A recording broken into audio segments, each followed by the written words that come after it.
నమస్తే నమస్తే అండి. 6వ అధ్యాయంలో కదా మనము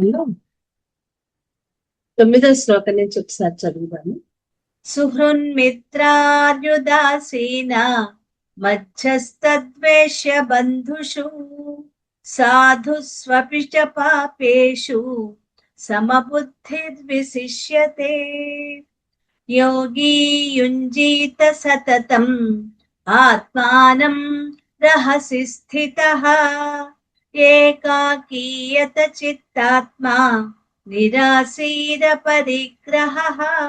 శుచౌ దేశే ప్రతిష్టాప్య స్థిరమాసనమాత్మనః నాచ్యుచ్ఛ్రితం నాతి నీచం చైలాజన కుశోత్తరం.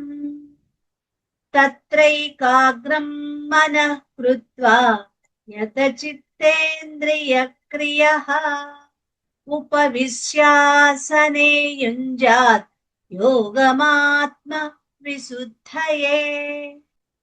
13వ శ్లోకం చూడండి.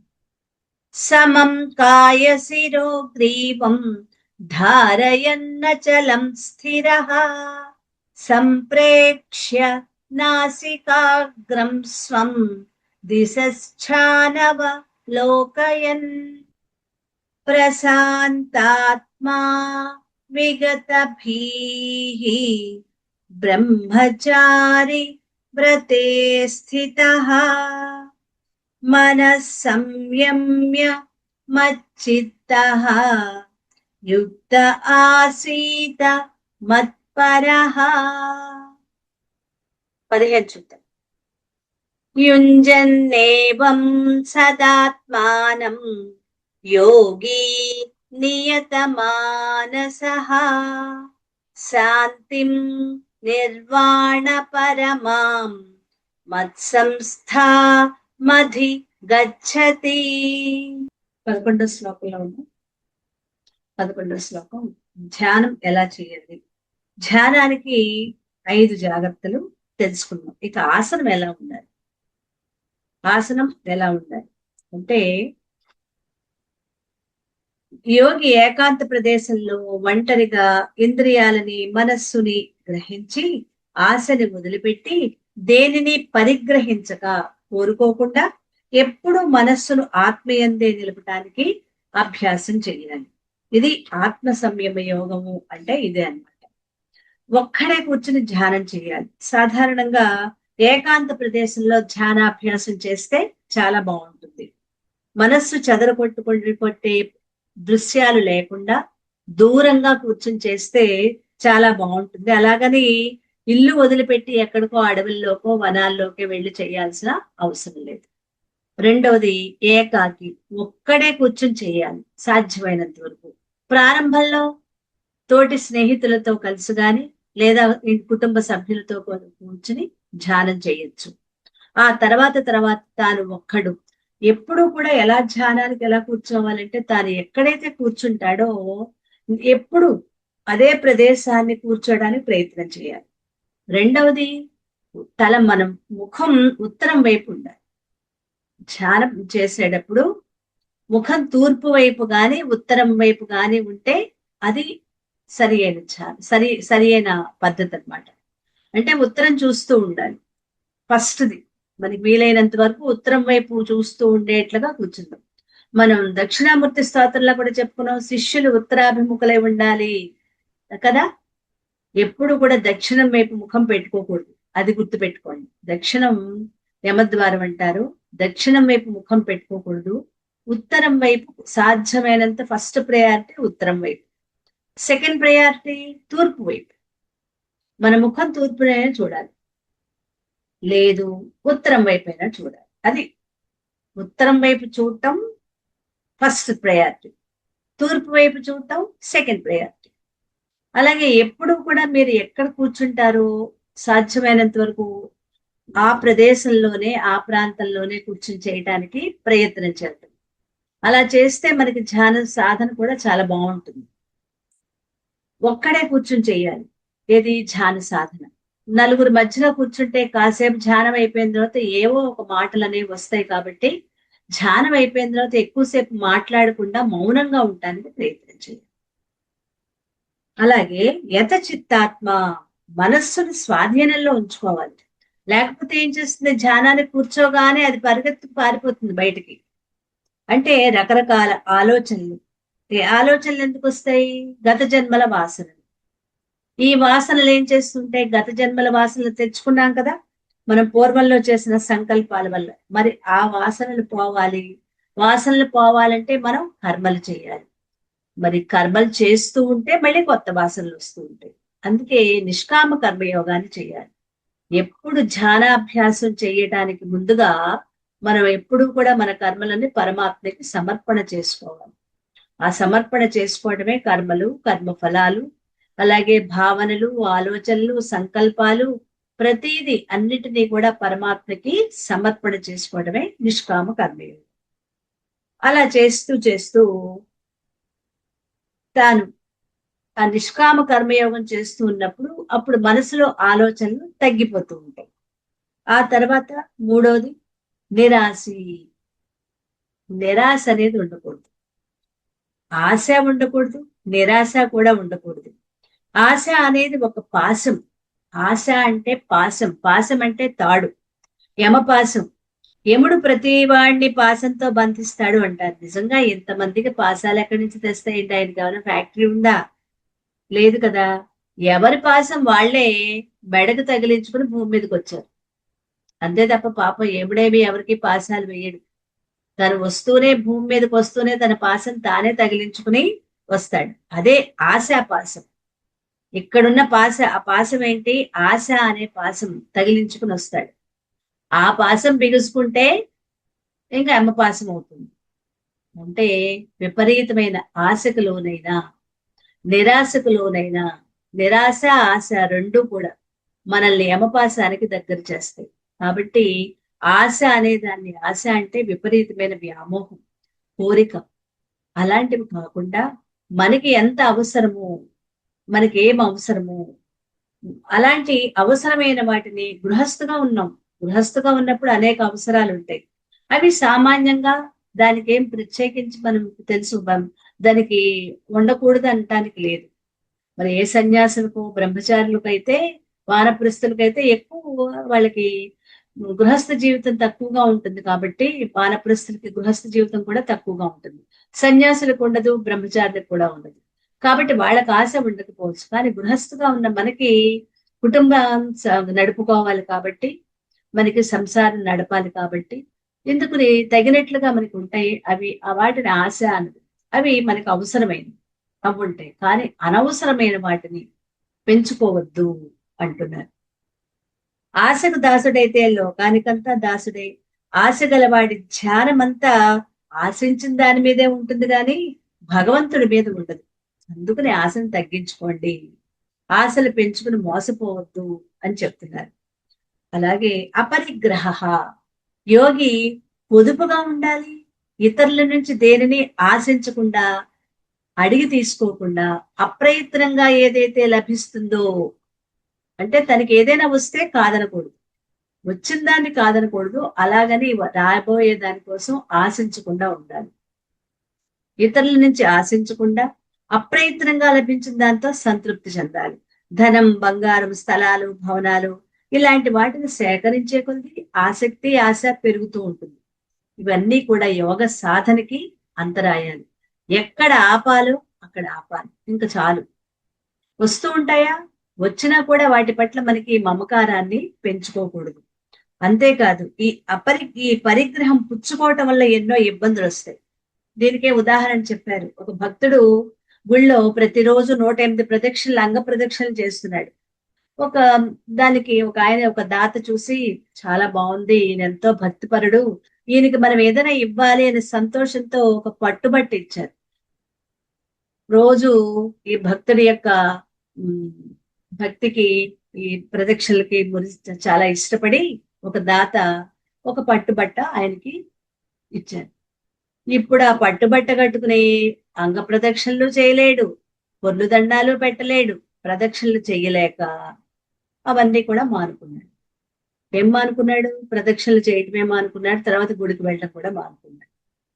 అలాంటి ఇబ్బందులు లేకుండా మనకి ఏది అవసరమో ఎంత అవసరమో దాన్ని మాత్రమే గ్రహించాలి. ఇలా ధ్యేయ వస్తువైన మన మనస్సుని ధ్యేయ వస్తువైన పరమాత్మపై నిలిపి మనకి లయమయ్యేంత వరకు, అంటే నేను మనస్సు పూర్తిగా ఆత్మలో కలిసేంత వరకు, లయమయ్యేంత వరకు ధ్యానం కొనసాగించాలి. అంటే దీర్ఘకాలం, ఎక్కువ కాలం. ఎక్కువ కాలం అంటే ఇప్పుడు కూర్చున్నావంటే వారం 10 రోజులు కంటిన్యూస్ గానా? కాదు కాదు. నువ్వు ఈ రోజు ఎంతవరకు చేయగలవో అంతవరకు. మరలా మళ్ళీ అవకాశం వచ్చింది. మళ్ళీ అవకాశాన్ని కుదుర్చుకుని ఒకే సమయానికి రోజులో ఎన్నిసార్లైనా ధ్యానానికి కూర్చోవచ్చు. కానీ ఇలా కూర్చుని అలా లేవటం కాదు. ఎక్కువసేపు ధ్యాన స్థితిలో ఉండటానికి ప్రయత్నం చేయాలి. ఎందుకంటే కొద్ది కొద్దిగా శరీరానికి అలవాటు చేస్తేనే, శరీరానికి అలవాటు లేదు. మాకు అచ్చిరాదండి, మాకు అలవాటు లేదండి, మా ఇంట వంట లేదండి, అలా మన శరీరానికి అలవాటు లేక ఎదురు తిరుగుతుంది. మన చేత ఎన్ని మాటలు అనిపిస్తుందంటే, కూర్చున్నావు, ఎప్పుడైనా కూర్చున్నావా, నీకు పని లేదా, ఇప్పుడు బోల్డ్ పని ఉంటే ఏంటి కళ్ళు మూసి కూర్చుంటావా, ఏం చేద్దామని కూర్చుంటున్నావు, లే లే నేను కూర్చోను. చిన్న పిల్లలు మారాం చేసినట్లు ఈ దేహం మారాం చేస్తుంది, గొడవ పెడుతుంది, వద్దంటుంది, పేచీలు పెడుతుంది. చిన్న పిల్లల్ని ఎలా బుజ్జగిస్తామో ఈ దేహాన్ని మనం అలా బుజ్జగించాలి, తిట్టుకోకూడదు. దానికి వంకలు వెతకటం కాదు. ఇవాళ అవదు, రేపు అవ్వదు, రేపు నేను ఊరెళ్ళాలి, ఇంకోళ్ళు చుట్టాలు వస్తారండి. ఇది ప్రవాహం, నదీ ప్రవాహం, ఎక్కడా ఆగదు. జీవితం అంటేనే ప్రవాహం, ఎక్కడా ఆగదు. జీవితం అంటేనే సముద్రంలోని అలల్ లాంటిది. ఏవి కూడా మనకి ప్రశాంతంగా ఉండే రోజు ఎప్పుడు ఉండదు.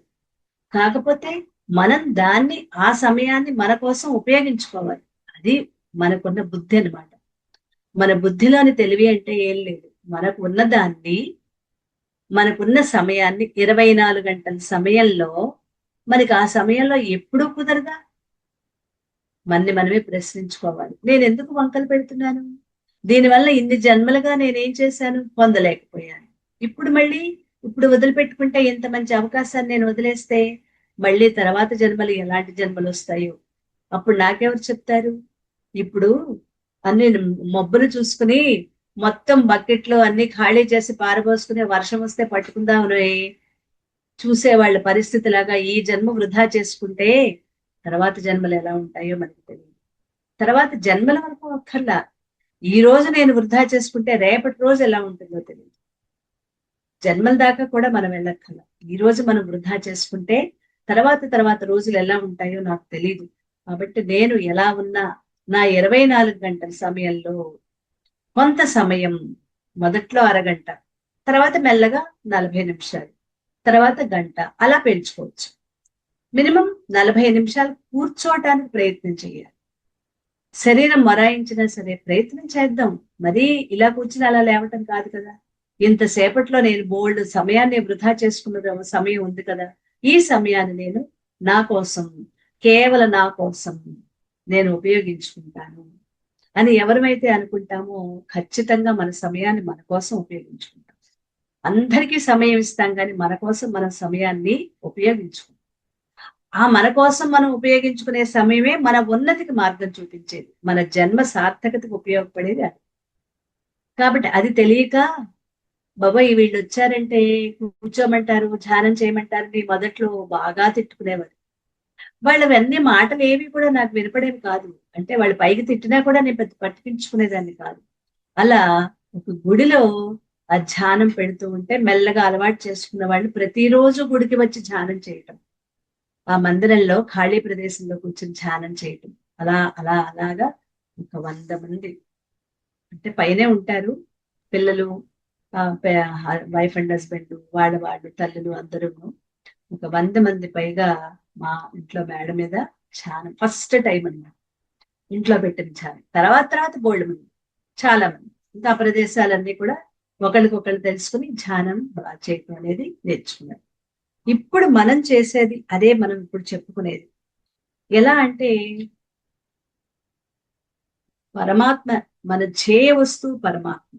అందులో ఆ పరమాత్మ మీద మనసు నిలిచేంత వరకు, అంటే మనస్సు లయమయ్యేంత వరకు దీర్ఘకాలం, నిరంతరం, ప్రతిరోజు రోజులో ఎన్నిసార్లు మనకు అవకాశం ఉంటే అన్నిసార్లు కూడా కూర్చోవచ్చు. అలా శ్రద్ధతో చేయాలి. సతతం అంటే ఎప్పుడు. ఇప్పుడు ధ్యానానికి 5 జాగ్రత్తలు మనం చెప్పుకున్నాం. ఇవి ఆసనం ఎలా ఉండాలి, మనం కూర్చునే ఆసనం. ఇప్పుడు ధ్యానం ఎలా చేయాలి అనేది తెలుసుకున్నాం కాబట్టి, ఎలాగో తెలుసుకున్నాం కాబట్టి, ముందు కూర్చోవడం ఎలా కూర్చోవాలి అక్కడి నుంచి చెప్తున్నారు భగవాన్. ఇది చెప్పింది ఎవరు? భగవాన్కే చెప్తున్నాడు అర్జునుడికి. 11వ శ్లోకం. శుచౌ దేశే ప్రతిష్టాప్య స్థిరమాసన మాత్మనః నాత్యుత్థితం నాతి నీచం చైలాజన కుశోత్తరం. శుచి అయిన ప్రదేశంలో, మరి ఎత్తు కాకుండా మరీ లోతు కాకుండా, ముందు దర్భచాప వేసుకోవాలి.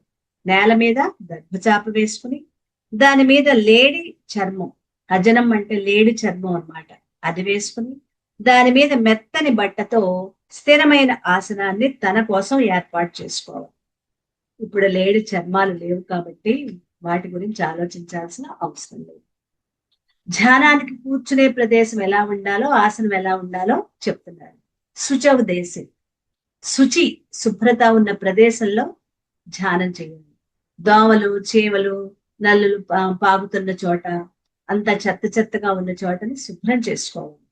అపరిశుభ్రంగా దుర్వాసన వచ్చే ప్రదేశంలో ధ్యానానికి కూర్చుంటే మనస్సు నిలకడ ఉండదు, స్థిరంగా ఉండదు.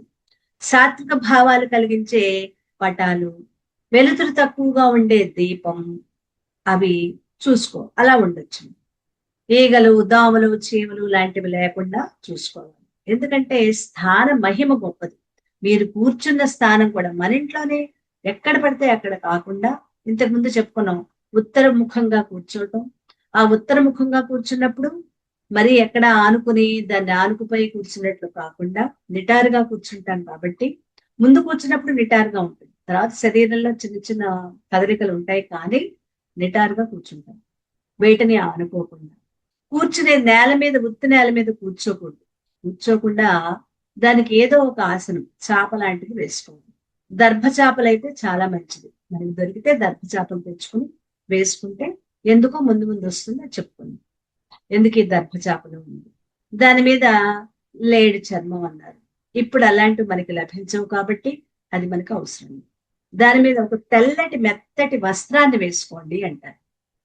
తెల్లగా మెత్తటి పంచెలు ఉంటాయి కదండి, పంచెలు కండువాలు ఉంటాయి కదా, సాధ్యమైనంత వరకు ఆ కండువాలు అయితే అవి చాలా బాగుంటాయి. లేదా తెల్లని తువాళ్ళు ఉంటాయి, తెల్లని తువాలు మనం కూర్చున్న ప్రదేశంలో ఆ దర్భచాప గాని ఏదైనా నేల మీద వేసుకున్నట్టు, కుర్చీలో కాదు ఇది చెప్పేది, నేల మీద దర్భచాప వేసుకుని దాని మీద ఒక తెల్లని టవల్ గాని, పల్చనిది తెల్లనిది మెత్తని టవల్, మళ్ళీ గుచ్చుకునేది కాకుండా అలాంటిది వేసి కూర్చోవచ్చు. ఒకసారి గరుత్మంతుడు శివుని దగ్గరికి వెళ్ళాడు. శివుడు ధ్యానమగ్నుడే ఉన్నాడు, గరుత్మంతుడు అక్కడే వేచి ఉన్నాడు. అప్పుడు శివుడి మెడలో ఉంది కదా సర్పం, గరుత్మంతుని చూసి బుస్ బుస్ అని బుసపడుతోంది. అది చూసి గరుడు అన్నాడు, నాగరాజా, నీ ప్రభావం నాకు తెలియకపోలేదు, నువ్వు శివుని కంఠంలో ఉండి గర్జిస్తున్నావు, ఎంతైనా నీకు స్థానబలం కదా, ఏది ఆ స్థానం వదిలి కిందకి దిగరా, చూపిస్తాను ఆ తడాక ఏంటో. ఎందుకంటే గరుడు అంటే సర్పాలని వాటికి చంపేసేవాడు. మరి అతన్ని రెచ్చగొడుతున్నట్లుగా మెడలో ఉండి ఆ పాము బుస్ బుస్ బుస్ అంటే అప్పుడు చెప్తున్నాడు, ఆ స్థానం దిగిరా వదిలి, అప్పుడు నా తడాకా ఏంటో చూపిస్తాను అన్నాడు. అది స్థాన మహిమ. అలాగే గజేంద్రుడు మహాబలశాలి అయితేనేం నీళ్లలో దిగాడు, మొసలు కాలు పట్టేసింది, ఎంత వదులుచుకుందామన్నా వీలు కాలేదు. అందుకే భగవానుణ్ణి పేరైనా పిలవకుండా, ఈ దేవుడు ఆ దేవుడు అని పేరు పిలవకుండా తాను ప్రార్థిస్తాడు. అందులో, అయ్యా నాకు ఇంకా శరీరంలో ఇంత ఓపిక కూడా లేదు, నువ్వు వచ్చి రక్షించు అంటూ, ఎంతయు లేదు ధైర్యము విలోలంబయ్యే ప్రాణముల్ ఠావుల్ తప్పెన్. మనకి వస్తాయి ముందు ముందు, మనం కూడా చదువుకుందాం రేపటి నుంచి, తర్వాత వచ్చే శ్లోకాల్లో అందులో చదువుకుందాం. అలా గజేంద్రుడు పరమాత్మని వేడుకుంటాడు. దీనికి కారణం ఏంటి? మొసలి గజేంద్రుడికంతా బలమైందని కాదు, తన స్థానం నీళ్లలో ఉంది, మొసలి స్థానం నీళ్లలో ఉంది. కానీ గజరాజుకి అంటే ఏనుగుకి స్థానం నేల మీద, మొసలికి స్థాన బలం నీటిలో. అదే బయటకు వస్తే గజేంద్రుడు ఒక్క విసురు విసిరేవాడు. అది స్థాన బలం.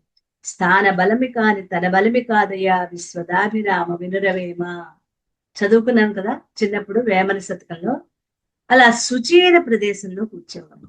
మనం కూర్చునే స్థానం కూడా దానికి ఒక పవిత్రత అనేది ఉండాలి. రెండవది అత్యుచితం నా అతి నీచం. మనం కూర్చునే ప్రదేశం మరి ఎత్తుగా ఉండకూడదు, అలాగని లోతుగా కూడా ఉండకూడదు. ఎత్తుగా ఉంటే స్టూల్ ఉంది, చిన్న స్టూల్స్ ఉంటాయి చూసారా, ఎత్తు తక్కువ స్టూల్స్ కానీ, లేదా ప్రదేశం సమతలంగా లేని ప్రదేశం కానీ, అలాంటి చోట్ల కూర్చోకూడదు. కూర్చుంటే పడిపోతామేమని, ఎందుకంటే కళ్ళు మూసు కూర్చుంటాం.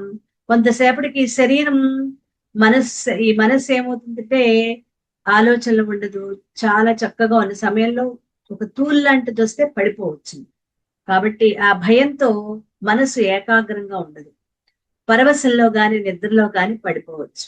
మరి ఇంకా పళ్ళల్లో కూర్చుంటే, కిందకు కూర్చుంటే ఆ పైనుంచి నీరు వచ్చి మనం కూర్చున్న చోట తడిసిపోయే ప్రమాదం కూడా ఉంటుంది.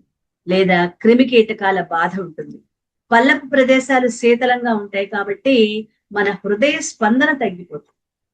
పల్లపు డౌన్ ప్రదేశాలు ఎలా ఉంటాయంటే శీతలంగా చల్లగా ఉంటాయి కాబట్టి హృదయపు స్పందన బీపీ కాస్త తక్కువగా కూడా ఉండొచ్చు. కాబట్టి భూగృహాలలో, ఈ గుహలలో భూగృహాలలో మనం మాత్రం అక్కడ ప్రాక్టీస్ చేయకూడదు. చాలా సాధ్యమైనంత వరకు సరి అయిన ప్రదేశంలోనే ఎంచుకోవాలి.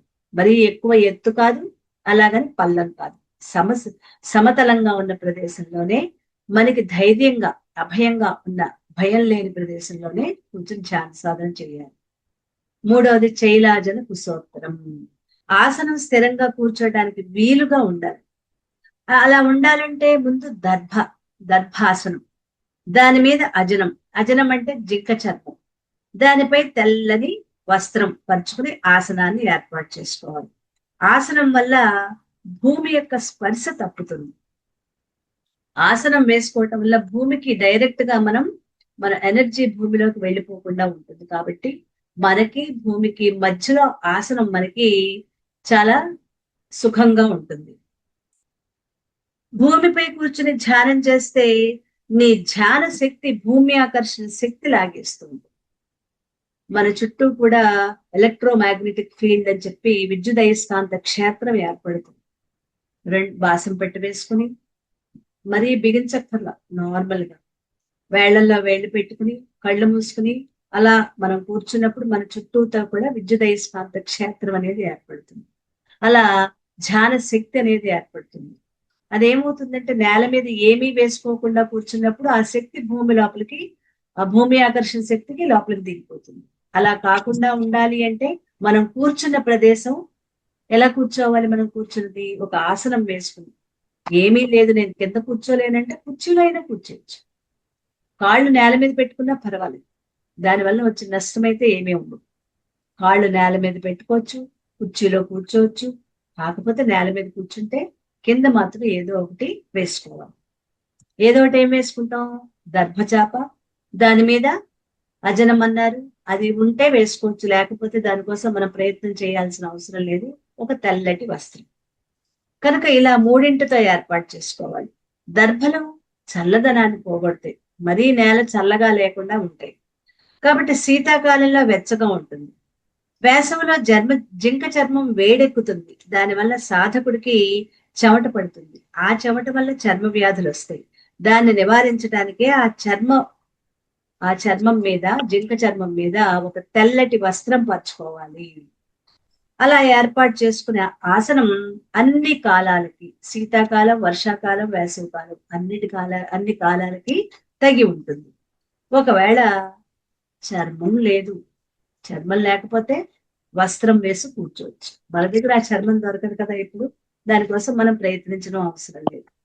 దర్భచాప వీలైతే దర్భచాప, అలా లేవండి చిన్న చాపలు ఉంటాయి కదా, మ్యాట్స్ ఉంటాయి కదా, అవైనా వేసుకోవచ్చు. ఇక స్థిరమాసనం, ఇక ఆ ఆసనంపై దేహాన్ని అటు ఇటు కదపకుండా, ముందుకు గాని వెనక్కి గాని వంగకుండా స్థిరంగా తిన్నగా కూర్చోవాలి. శరీరం కదిలితే మనస్సు కదులుతుంది. చెట్టు కొమ్మని ఒక కొమ్మని పట్టుకుని లాగితే ఇంకొక కొమ్మ కూడా కదిలిందా? శరీరం కదిలితే మనస్సు కూడా కదులుతుంది. అంటే వెన్నెముక ఎలా ఉండాలి? నిటారుగా ఉండాలి.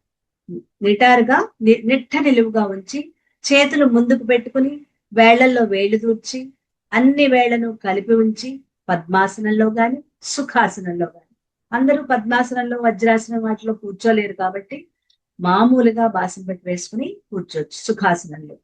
ఆ ఆసనం ఆత్మనః తన కోసమే అని చెప్తూ, అంటే ఈ ఆసనం ఎవరిది వాళ్లే ఉండాలి. ఇప్పుడు ఇంట్లో భార్యాభర్తలు గాని, పిల్లలు గాని, అక్క చెల్లెలు గాని, అన్నదమ్ములు గాని ఉన్న కుటుంబాల్లో ఒకరి ఆసనం ఒకళ్ళు ఉపయోగించుకోకూడదు. ఎవరిది వాళ్ళదే. ఒకరిది మరొకరు మార్చుకోకూడదు. అలా మార్చుకుంటే వాళ్ళ ఆలోచనలు, కోరికలు ప్రభావం వీళ్ళ మీద పడే ప్రమాదం ఉంటుంది. ఇప్పుడు మనం కూర్చుని చేస్తూ ఉన్నప్పుడు అలవాటుగా ఎవరిది వాళ్ళు వేసి కూర్చుంటాం. మనది కనిపించలేదు కదా అని మన వాళ్ళు ఎవరిదో వేసి కూర్చున్నప్పుడు ధ్యానం సరిగ్గా కుదరదు.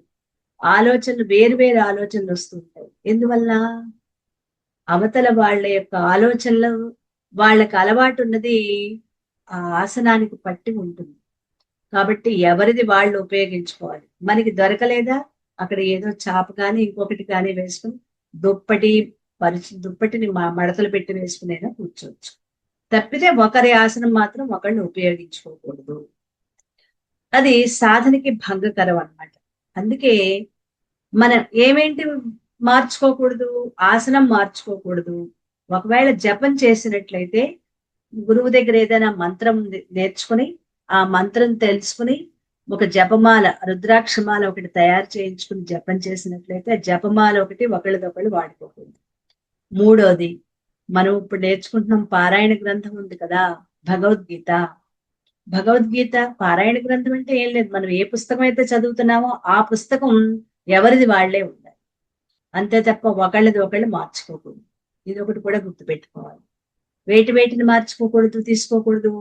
మనం కూర్చునే ధ్యానాన్ని కూర్చునే ఆసనం, జపం చేసే జపమాల, అలాగే పారాయణ గ్రంథం, మనం చదివే పుస్తకం. ఏ పుస్తకం? భగవద్గీత. కానీ మనం ఏది చదివితే ఆ పుస్తకం మనకే ఉండాలి తప్ప మనం ఇంకొకరికి ఇవ్వకూడదు. ఇక ఈ ఆసనంపై కూర్చుని ఏం చేయాలో తర్వాత శ్లోకంలో చెప్తున్నారు. ఎలా కూర్చుని ఏం చేయాలి అన్నది 12వ శ్లోకం చూడండి. తత్రైకాగ్రం మనః కృత్వా యత చిత్తేంద్రియ క్రియః ఉపవిశ్యాసనే యుంజాత్ యోగమాత్మ విశుద్ధయే. ఆసనం మీద కూర్చుని మనస్సుని ఏకాగ్రం చేసి, వేటి మీద కాదు పరమాత్మ మీద దృష్టి పెట్టుకుని, ఇంద్రియం అంటే కర్మలు, మనస్సు ఆలోచన, వ్యాపారాలు, పనులు చేయకూడదు. అంటే ఇంద్రియాలు బయటకు వెళ్ళి ఇంకా ఆలోచన. ఇంద్రియాలు కళ్ళు చూడటం, ఇంద్రియాలంటే ఇక్కడ కళ్ళు చెవులు. వీటిని ఇవే రెండు ముఖ్యమైనవి. కళ్ళు తెరిచుంటే ఏవో చూస్తూ ఉంటుంది, ఏవో సంగీతం అయితే పర్వాలేదు, మాటలు వింటూ ఉంటే ఇంకా ఆ ధ్యానం చేయాలనే ఆలోచన కూడా ఉండదు. కాబట్టి ఇంద్రియాలు మనోవ్యాపారాలను నిగ్రహించి, మనోవ్యాపారం అంటే ఏం లేదు, ఆలోచన నిగ్రహించి ఆత్మశుద్ధి కోసం యోగాభ్యాసాన్ని చేయాలి. ఇంతకుముందు శ్లోకంలో చెప్పినట్లుగా స్థిరమైన ఆసనాన్ని ఏర్పాటు చేసుకుని దాని మీద కూర్చుని యోగాన్ని అభ్యసించాలి. యోగం అంటే ఇక్కడ ధ్యానం. ఎలా? మన ఏకాగ్రం కృత్వా, మనస్సుని అన్ని ఆలోచనల నుంచి విముక్తం చేసి ఏకాగ్రం చేయాలి. ఎలా? గురువు ధ్యానం, భగవద్ ధ్యానం. అంటే మనస్సుని ఏదో ఒకదాని మీదే నిలపాలి. అలా మనస్సుని ప్రశాంతం కావించుకోవాలి. అయితే గురువు యొక్క పాదాల మీద కానీ, లేదు నీకు ఇష్టమైన ఏదో ఒక పరమాత్మ మీద కానీ నీ మనసును లగ్నం చేసుకోవాలి. అనేకాగ్రం నుండి శూన్యానికి. అనేకాగ్రం అంటే అనేక విషయాల నుంచి శూన్యం, ఏమీ లేని దానికి. శూన్యాగ్రం నుంచి ఏకాగ్రానికి. మళ్ళీ మనసు మారిపోతుంటుంది. ఒక్కదాని మీదే నువ్వు దేని మీద పెట్టుకుంటావో దృష్టి దాని మీదే తెచ్చుకోవాలి. అంటే అనేక విషయాల మీదకు వెళ్ళే మనస్సుని అనేకాగ్రం అంటారు. అలాంటి మనస్సు అన్నింటి నుండి వెనక్కి తెచ్చుకోవాలి. ఆలోచనలు వెళ్తూ ఉంటే ఆలోచనలు వెంటబడిపోకుండా ఆలోచనని గమనిస్తూ ఉంటే ఆలోచనలు అక్కడికి ఆగిపోతాయి. గమనించటం, కట్ చేయటం కాదు. గమనించితే ఆలోచన ఆగిపోతుంది. అలా ఆగిపోయేటట్లుగా మనసుని శూన్యం చేసుకోవాలి. శూన్యాగ్రం. ఇప్పుడు శూన్యంలో ఉన్న మనస్సుని ధ్యాన వస్తువు పైకి తెచ్చుకోవాలి. దేని మీద ధ్యానం చేస్తున్నాం? వస్తుంది ముందు ముందు, అదే చూద్దాం. అదే ఏకాగ్రమైన మనస్సు. ఇది చాలా కష్టమే.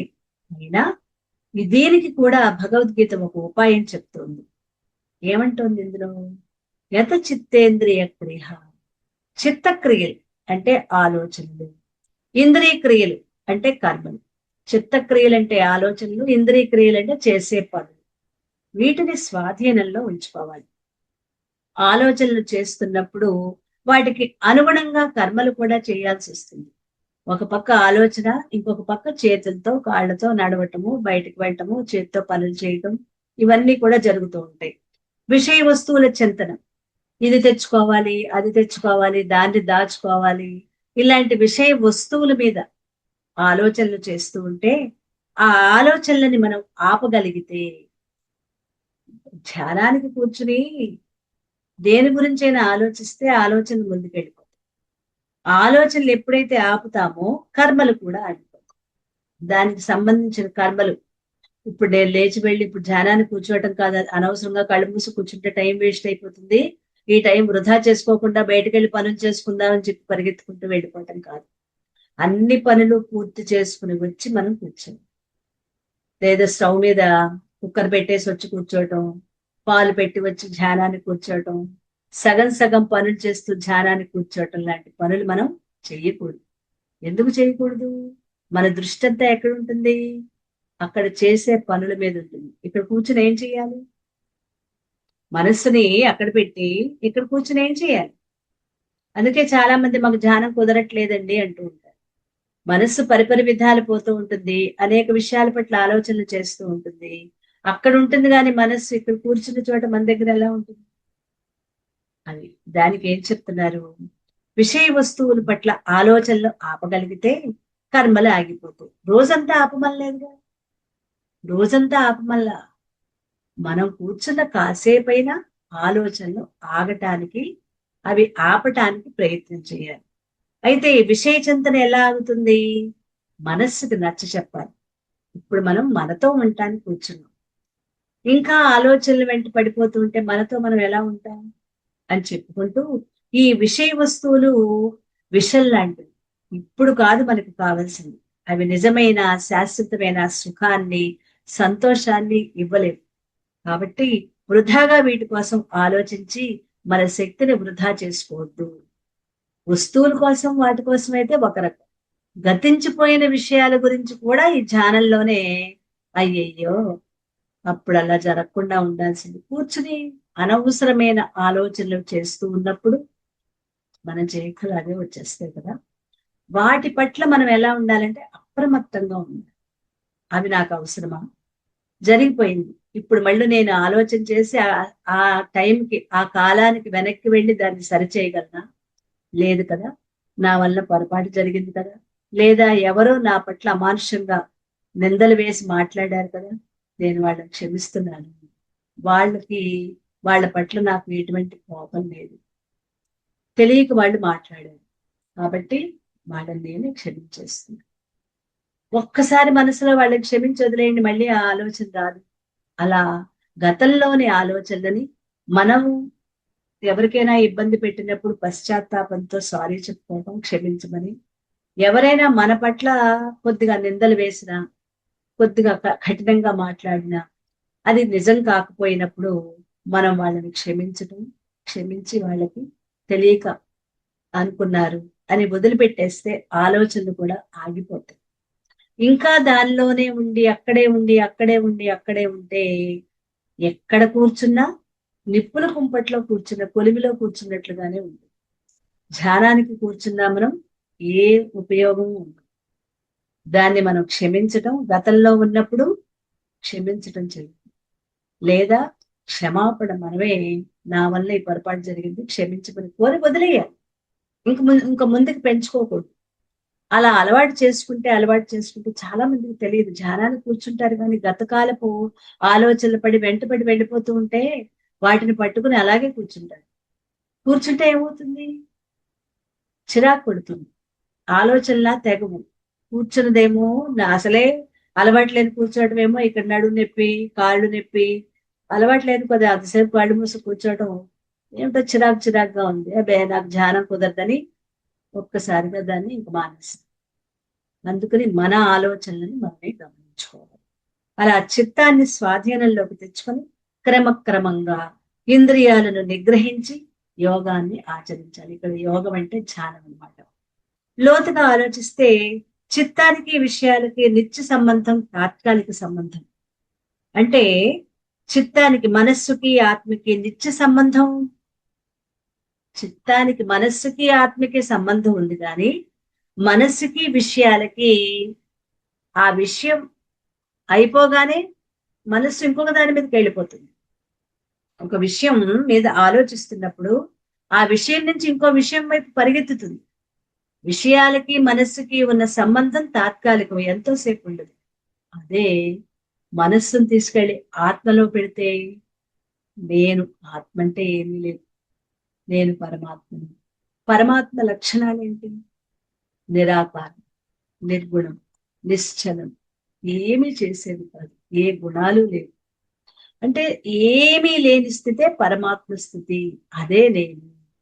లక్షణాలు ముందు తెలుసుకుని ఆ మనసుని ఆత్మలో అలా నిలపటానికి ప్రయత్నం చేయటమే ఏకాగ్రం చేయటం. పరమాత్మను తలుచుకోవటం అంటే పరమాత్మ యొక్క రూపాన్ని కాదు తలుచుకోవాల్సింది. పరమాత్మ అంటే ఏమీ లేని నిరాకార నిర్గుణ రూపం, ఏమీ లేని స్థితి. మనకి కళ్ళు మూసుకున్నప్పుడు ఒక చిన్న వెలుగు లాంటిది ఉంటుంది. ఎటువంటి ఆలోచన లేకుండా, ఏమీ లేకుండా. ఒకసారి చూడండి, కళ్ళు మూసుకున్నప్పుడు ఒక చిన్న వెలుగు లాంటిది మాత్రమే. అటువంటి వెలుగునే అదే ధ్యాన వస్తువు. అదే అలాంటి ధ్యాన వస్తువు, ధ్యేయ వస్తువు అది. దాని మీదే మనస్సుని నిలపటానికి ప్రయత్నం చేయాలి. మళ్ళీ అది పారిపోతుంది కదా, ఆ పారిపోయిన మనస్సును తీసుకొచ్చి మళ్ళీ ఇక్కడే ఈ ధ్యేయ వస్తువు మీదే పెట్టుకోవాలి. అది ఆత్మకు మనస్సుకి నిత్య సంబంధం ఉంది కానీ ఆత్మకి విషయాలకి ఎక్కువసేపు సంబంధం ఉండదు, వెంటనే పారిపోతుంది ఇంకో చోటుకి. కుండలో నీళ్లు పోసామనుకోండి, అది తాత్కాలిక సంబంధం. అంటే కుండకు ఆకాశానికి ఉన్న సంబంధం నిత్య సంబంధం. ఖాళీ కుండ అంటే కుండలో ఆకాశం ఉంది. కుండలో నీళ్లు పోస్తే ఆకాశం ఉండదు కదా, ఆ నీళ్లు వాడేస్తాం. నీళ్లు తీసేస్తే మళ్ళీ ఆకాశం అందులో ఉంటుంది.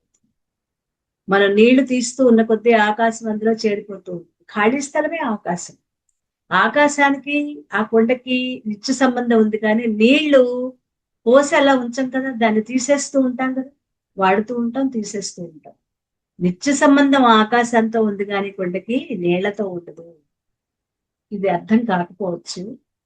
కుండలో నీళ్లు పోసి తాగి, అది వేసవకాలం కదండి, తీసుకుని తాగుతూ ఉంటాం. కొంతసేపటికి సాయంత్రానికల్లా పొద్దున పోసిన నీళ్లు సాయంత్రానికి ఏమవుతాయి? అయిపోతాయి, అడుక్కు వచ్చేస్తుంది. మరి అడుక్కు వచ్చేసాయి నీళ్లు, ఉన్నదంతా లోపలంతా ఏముంది? ఖాళీ ప్రదేశం. అంటే అదే ఆకాశం. ఆకాశానికి కొండకి ఎప్పుడూ ఒకే సంబంధం, నిత్య సంబంధం ఉంటుంది. నీటితో సంబంధం తాత్కాలికం. నిత్య సంబంధం తెగిపోయేది కాదు, తాత్కాలిక సంబంధం తెంచుకోవచ్చు. కాబట్టి చిత్తానికి విషయాలతో సంబంధాన్ని తెంచుకోవచ్చు. మనస్సు మనలో విషయాలు, మనస్సు మనలో ఉంటే విషయాలు బయట ఉంటాయి. మనస్సు మనలో ఉంటే విషయాలు అనేవి బయట ఉంటాయి. మనస్సు ఉండేది మనలో, విషయాలు బయట ఉంటాయి. ఇప్పుడు ఈ మనస్సు ఏం చేస్తుంది? బయటకు వెళ్ళిపోతుంది ఆ విషయాలు. ఆ వెళ్ళిపోయిన మనస్సుని వెనక్కి తీసుకురావాలి. మనస్సుకి పరమాత్మకి నిత్య సంబంధం ఉంది, మనస్సుకి విషయాలకి తాత్కాలిక సంబంధం. మనం ఏ సంబంధాన్ని పెంచుకోవాలి? తాత్కాలిక సంబంధాన్న, నిత్య సంబంధాన్న? అంటే నిత్య సంబంధాన్ని పెంచుకోవాలి. అంటే నిత్య సంబంధం అంటే పరమాత్మతో ఉండటానికే నింపుకోవటానికి ప్రయత్నం చేయాలి. పరమాత్మ అంటే ఇప్పుడు పరమాత్మ లక్షణాలు మనం తెలుసుకుంటే ఆ నిత్య సంబంధం అనేది మనకి అర్థమవుతుంది. పరమాత్మ లక్షణాలు నిరాకారం, నిర్గుణం, విశ్వవ్యాపకం, సర్వవ్యాపకం, అంతటా ఉంది. స్వయం ప్రకాశం, సూక్ష్మాతి సూక్ష్మం, ఏమీ లేదు, అసలు ఆకారమే లేదు, పుట్టింది కాదు, మధ్యలో ఉన్నది కాదు, పోయింది కాదు, ఏమీ లేని స్థితే పరమాత్మ స్థితి. దాది మనం అది ప్రాక్టీస్ చేసుకోవాలి. ఈ యోగాభ్యాసం వల్ల ప్రయోజనం ఏంటి? నేరుగా ఆత్మ సాక్షాత్కారం కలుగుతుందా అంటే ఆహా, అలా ఏం కలగదు.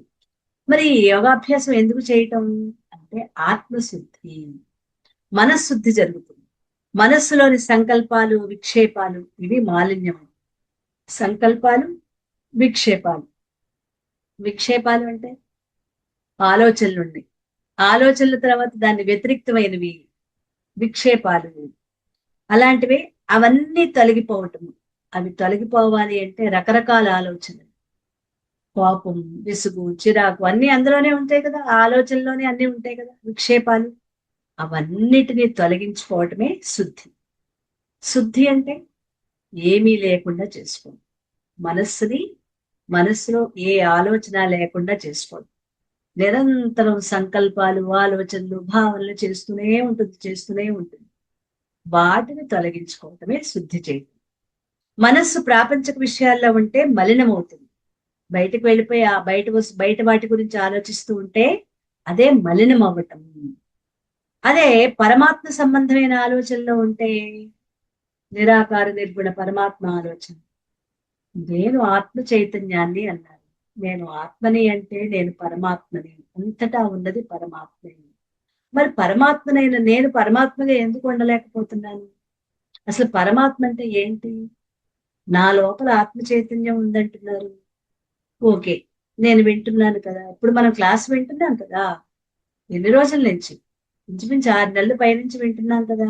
మనం ప్రతిరోజు చెప్పుకుంటున్నాం ఆత్మ చైతన్యం. మరి అలా నేను ఎందుకు ఉండలేకపోతున్నాను? నన్ను నేను ఆత్మ చైతన్యంగా ఎందుకు నేను ఉండలేకపోతున్నాను? దానికి కారణం ఏంటి? ఎక్కువ ఆలోచనలు. ఏ ఆలోచనలు చేస్తున్నాను? ఈ పనులు, మనం చేసే పనులు, లేదా వస్తువులు, విషయాలు, వ్యక్తులు, సంఘటనలు, వీటి గురించి ఆలోచిస్తున్నాను. ఇవి ఆలోచిస్తూ ఉంటే మరి ఆలోచనలు బయటకు వెళ్ళిపోయే కొలది ఆత్మకి దూరం అయిపోతుంది. ఆలోచనలు తగ్గితే నేను ఆత్మలో కలిసిపోతాను. కాబట్టి ఇప్పుడు నేను ఆలోచనలు తగ్గించుకోవాలా, పెంచుకోవాలా? ఇవ్వండి, విచారణ అంటే అదే. అలా మనతో మనం విచారణ అనుకుంటూ ఉంటాం. విచారణ అంటే బాధపడటం కాదు, విచారణ అంటే దాని మీద చర్చించుకోవటం మనతో మనం. అలా చేస్తూ ఉంటే ఈ శుద్ధమై మనస్సు అప్పుడు పరమాత్మ సంబంధమైన ఆలోచనలో ఉంటే శుద్ధము. ఇనప ముక్కలు ఉన్నాయి, ఇనుము మనకి అనేక రకాల ఇంట్లో ఎనప ఎనప మేకులు, ఎనప ఎనప చెత్త బోర్డు ఉంటుంది కదా, అది మట్టిలో వేస్తే తుప్పు పడుతుంది. మరి ఆ తుప్పు పట్టిన వాటిని తీసుకొచ్చి నిప్పులో పడేస్తే ఆ తుప్పు వదిలిపోతుంది. మనం ఇల్లు కట్టుకున్నాం, కొన్ని ఎనప వస్తువులేవో వదిలేసాం, అప్పుడు చాలా రోజులు అయిపోయింది, అవంతా చూస్తే అంత రస్ట్ పట్టేసింది. ఆ రస్ట్ అంతా తొలగిపోవాలి అంటే ఏం చేయాలంటే అక్కడ కొలిమిలో పడేస్తే ఆ కొలిమిలో ఆ రస్ట్ అంతా పోతుంది. అక్కర్లేదండి దానికి ఒక పేపర్ పెట్టి తుడిచేసినా పోతుంది అంటే తర్వాత విషయం. కానీ అన్నిటినీ చేయలేం కాబట్టి అక్కడ కొలిమిలో పడేస్తే, ఆ తీసుకెళ్లి కొలిమిలో పడేస్తే ఆ తుప్పంతా శుభ్రంగా వదిలిపోతుంది. నిప్పులో వేస్తే పట్టిన తుప్పు వదిలి శుద్ధమవుతుంది. అలా మనస్సు శుద్ధం కావాలంటే ఈ ధ్యాన యోగం అత్యంత అవసరం. మనస్సుని శుద్ధి చేయడానికి ధ్యాన యోగం. మనస్సు శుద్ధమై ప్రశాంతమైతే ఏమిటి ఉపయోగం? బుద్ధి సూక్ష్మం అవుతుంది. సూక్ష్మం అంటే చెప్పింది అర్థమవుతుంది. చిత్తశుద్ధి, అదే బుద్ధి సూక్ష్మంగా అవుతుంది. అప్పుడు బుద్ధి సూక్ష్మం అయితే మనం నేర్చుకునే ఈ ఆత్మ జ్ఞానం చక్కగా మన బుర్రలోకి వెళ్ళి అవగాహనలో అవుతుంది, అర్థమవుతుంది. లేదు అంటే ఎంతో గడిబిడిగా ఉంటుంది, కొత్త విషయాలు ఏదో చెప్తున్నారు కానీ తొందరగా అర్థం కాదు. నా బుర్రకి ఎక్కటం లేదండి అంటుంటారు కదా. కొంతమంది ఏంటి వింటున్నాం కానీ అది నా బుర్రకి ఎక్కట్లేదండి అంటారు. ఎందుకు ఎక్కట్లేదు? మన మనస్సు పరిపరి విధాల బయటికి పోతూ ఉంటే మన బుద్ధిలోకి ఎలా వెళ్తుంది? మనసు ప్రశాంతంగా ఉంటే బుద్ధి శుద్ధంగా ఉన్నప్పుడు ఏది విన్నా అది డైరెక్ట్ గా మన లోపలికి వెళ్ళి అవగాహన అవుతుంది. అంటే ధ్యానం సాక్షాత్తుగా మోక్షాన్ని అయితే కలిగించదు, కానీ మోక్షాన్ని పొందటానికి సహాయకారిగా మనకు అవుతుంది. శుద్ధమైన మనస్సులోనే ఆత్మ ప్రతిబింబిస్తుంది. మనస్సు శుద్ధంగా ఉంటానే అందులోనే ఆత్మ ప్రతిబింబిస్తుంది, అంటే ఆత్మకి దగ్గరగా ఉంటాం. అందుకే ధ్యానం. అలా ధ్యానం చేసినప్పుడే ఆత్మకి దగ్గరగా ఉంటాం. ఆత్మకి దగ్గరగా ఉండాలంటే దగ్గర మార్గం ఏది?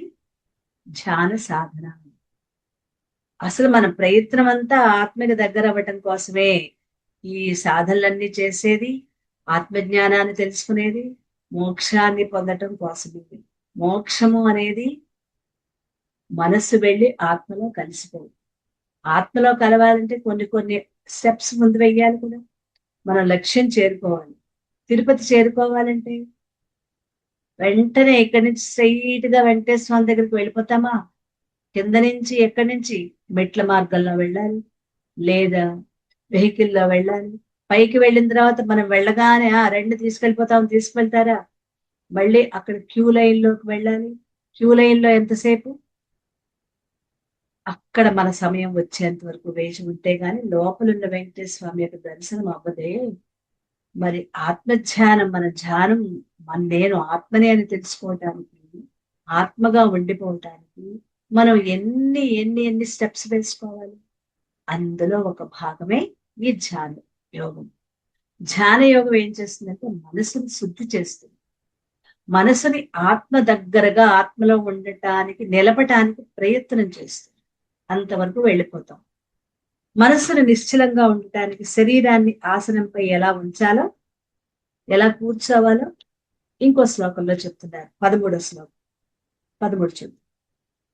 సమం కాయ శిరో గ్రీవం ధారయన్నచలం స్థిర సంప్రేక్ష్య నాసికాగ్రం స్వం దిశశ్చానవ లోకయన్.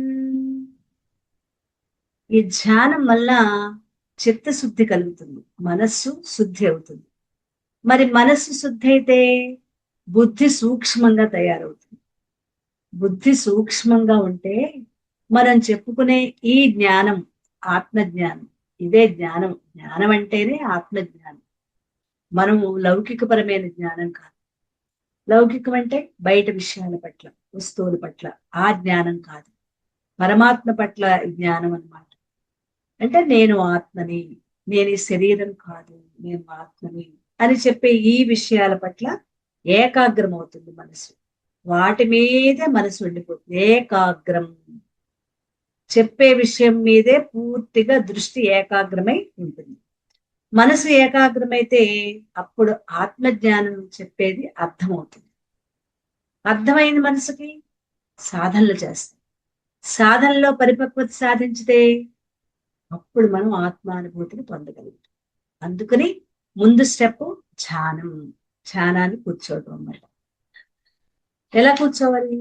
శరీరం, మెడ, తల ఈ మూడింటిని సమంగా నిటారుగా కదలకుండా స్థిరంగా కూర్చుని దిక్కులు చూడకుండా తన నాసికాగ్రం మీద దృష్టి నిలపాలి. ధ్యానానికి ఎలా కూర్చోవాలో కూడా ఇందులో వివరిస్తున్నారు. అంటే స్థిర ఆసనాన్ని ఏర్పాటు చేసుకోవడం ఎలాగో చెప్పుకున్నాం. దర్భాసనం, దాని మీద ఉంటే లేడి చర్మం, అది ఎలాగో ఉండదు కాబట్టి ఒక తెల్లని వస్త్రం, లేదండి కింద కూర్చోలేదు. కుర్చీలో, కుర్చీలో కూడా మీరు డైరెక్ట్ గా కుర్చీలో కూర్చోవటం కాకుండా దాని మీద తెల్లటి వస్త్రం వేసుకుని కూడా కూర్చోవచ్చు. కూర్చుంటే కుర్చీలో కూర్చోవచ్చు. ఆ కుర్చీలో అలా కాదండి మేము తెల్లని వస్త్రం వేసి కూర్చుంటామంటే వస్త్రం వేసుకుని కూడా కూర్చోవచ్చు. అలా కూర్చుని స్థిర ఆసనాన్ని ఏర్పాటు చేసుకుని ఎలా కూర్చుంటే మన మనసు నిశ్చలంగా నిలబడుతుందో ముఖ్యమైన పద్ధతులు ఇక్కడ చెప్తున్నాను. సమం కాయ శిరోగ్రీవం. కాయం అంటే శరీరం, ఇది శిరో శిరస్సు. గ్రీవం అంటే మెడ. ఈ శరీరము, మెడ, తల మూడి ఒకే ఎలైన్లో ఉండాలి. మూడు నిటారుగా ఉండాలి. కాయం అంటే శరీరం. ఇక్కడ శరీరం అంటే కూర్చున్న చోట నుంచి మూలాధార స్థానం నుంచి కంఠం వరకు గల భాగం.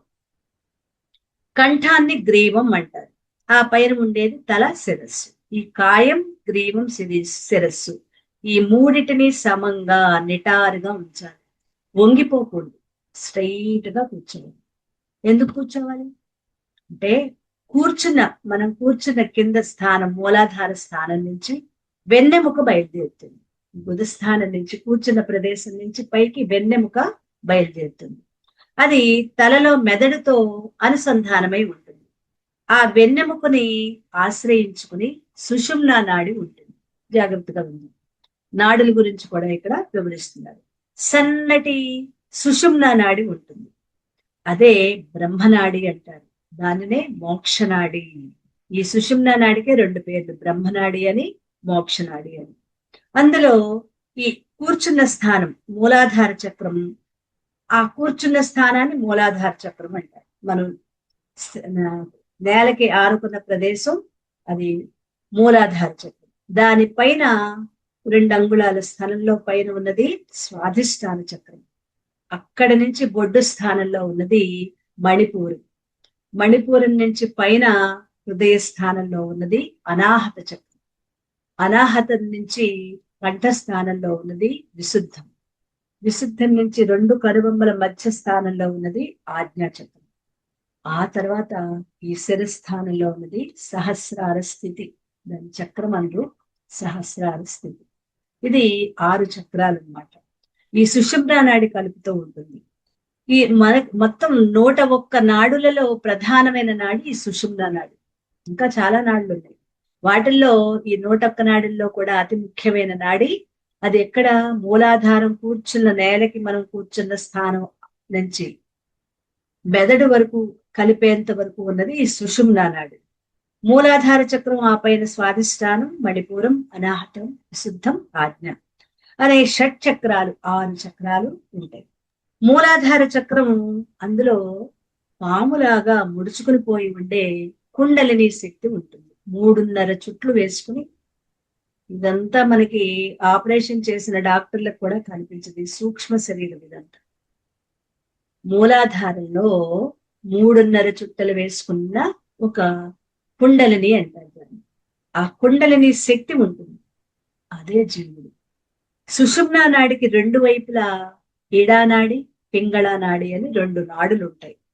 ఈ 2 నాడుల్లో వీటిని ఈడానాడిని విష్ణునాడి అని, పింగళా నాడిని శివనాడి. సుషుమ్నా నాడికి ఇంకొక పేరుంది, బ్రహ్మనాడి, ఇంకోటి మోక్షనాడి. మధ్యలో ఉన్న సుషుమ్నా నాడిని బ్రహ్మనాడి, మోక్షనాడి అంటారు. ఈడానాడిని విష్ణునాడి అని, పింగళా నాడిని శివనాడి అని అంటారు.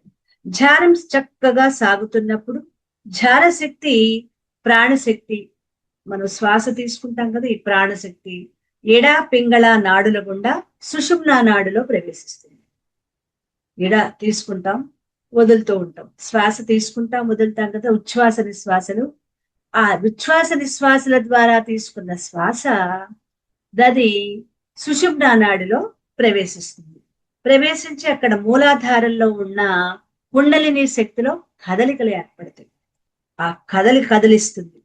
ధ్యానం దీర్ఘకాలం కొనసాగుతున్న కొద్దీ ఆ కుండలిని శక్తి చక్రభేదనం చేసుకుంటూ, ఒక్కొక్క నాడి, ఒక్కొక్క చక్రాన్ని చక్రభేదనం చేసుకుంటూ, మూలాధారం నుంచి చక్రభేదనం అక్కడ జరిగి స్వాధిష్టానం దగ్గరికి వెళ్ళి అక్కడ చక్రభేదనం జరిగి మణిపూరంలోకి వస్తుంది. మణిపూరంలో చక్రభేదం జరిగి అనాహతంలోకి, అనాహతం నుంచి అక్కడ చక్రభేదం జరిగి విశుద్ధంలోకి, విశుద్ధంలో చక్రభేదం జరిగి ఆజ్ఞ వరకు వస్తుంది. ఏది? ఈ కుండలిని శక్తి. చివరికి 2 కనుబొమ్మల మధ్య ఉన్న ఆజ్ఞా చక్రాన్ని చేరుకుంటుంది. అయితే కుండలిని శక్తి యొక్క ఈ ప్రయాణంలో వెన్నెముక గాని వంగిందా, సుషుమ్నా నాడి వంగిపోతుంది. అందుకే ఎలా కూర్చోవాలి? తల, మెడ, శరీరం నిటారుగా కూర్చోవాలి. దాంతో కుండలి ప్రయాణం అక్కడ ఆగిపోయి కింద పడిపోతుంది, అంటే మళ్ళీ కిందకి దిగిపోతుంది. కాబట్టి సమంకాయ శిరోగ్రీవం, మనం ధ్యానానికి కూర్చున్నప్పుడు నిట్ట నిలువుగా కూర్చోవాలి, నిటారుగా ఆసనం మీద కూర్చోవాలి. అంతేకాదు అచలం, కదలకూడదు.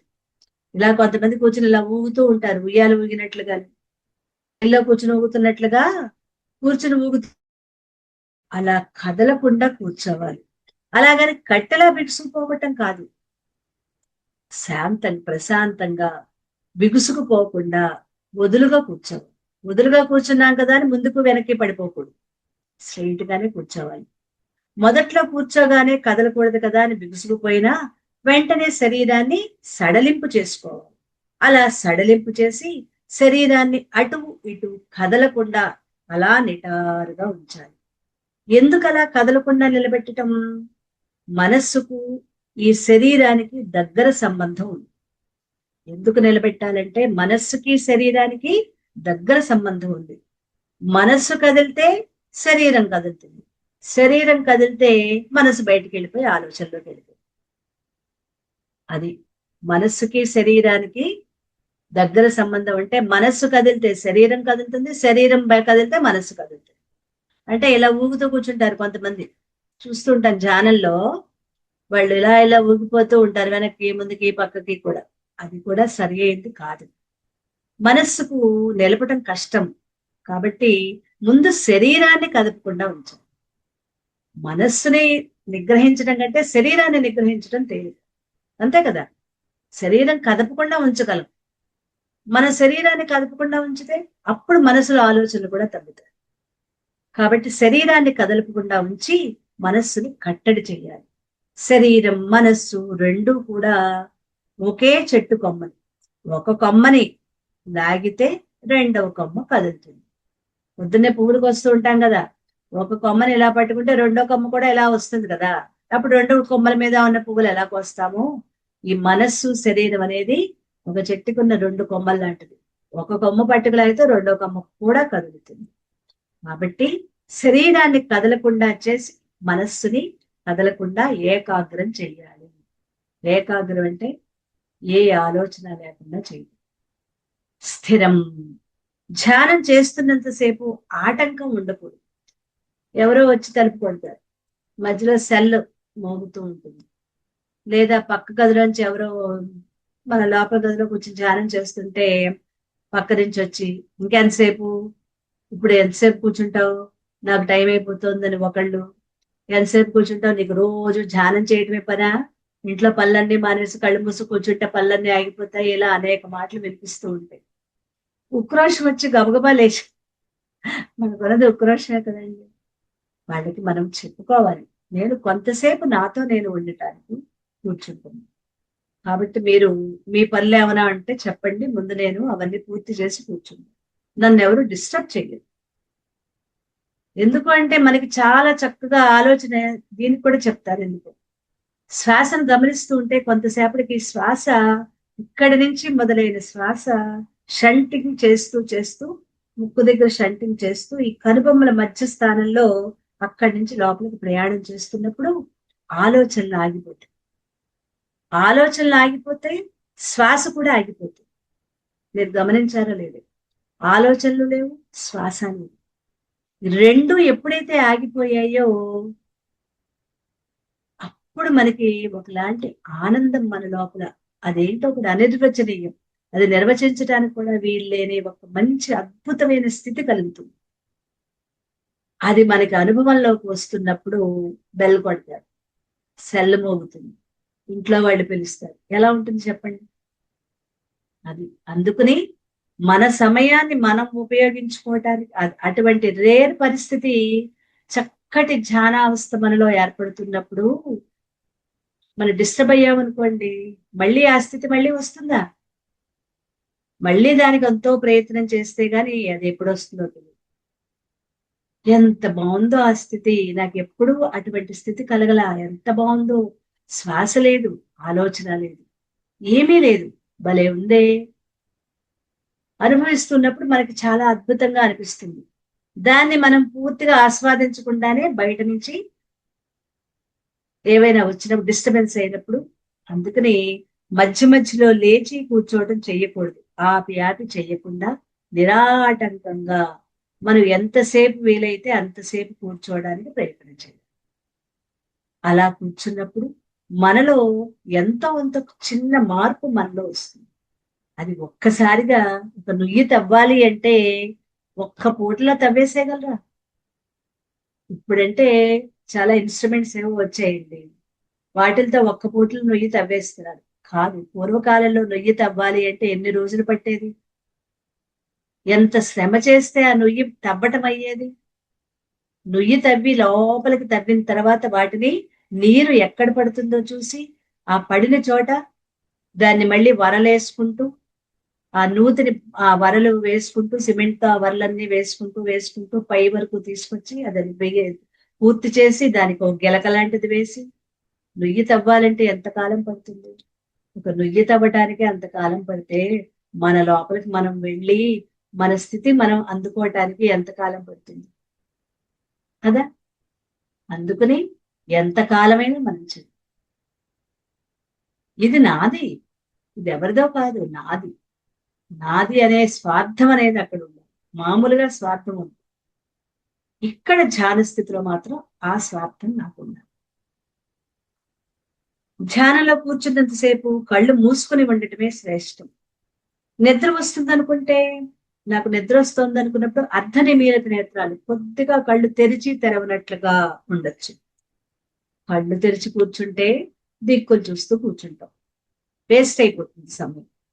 కావాలని చూడకపోయినా ఏదో విషయ వస్తువులు కనిపిస్తూ ఉంటాయి. కళ్ళు తెరిస్తే మనుషులు కనిపిస్తారు, దాంతో అనేకమైన ఆలోచనలు, అవన్నీ ధ్యానానికి ఆటంకం కలుగజేస్తాయి.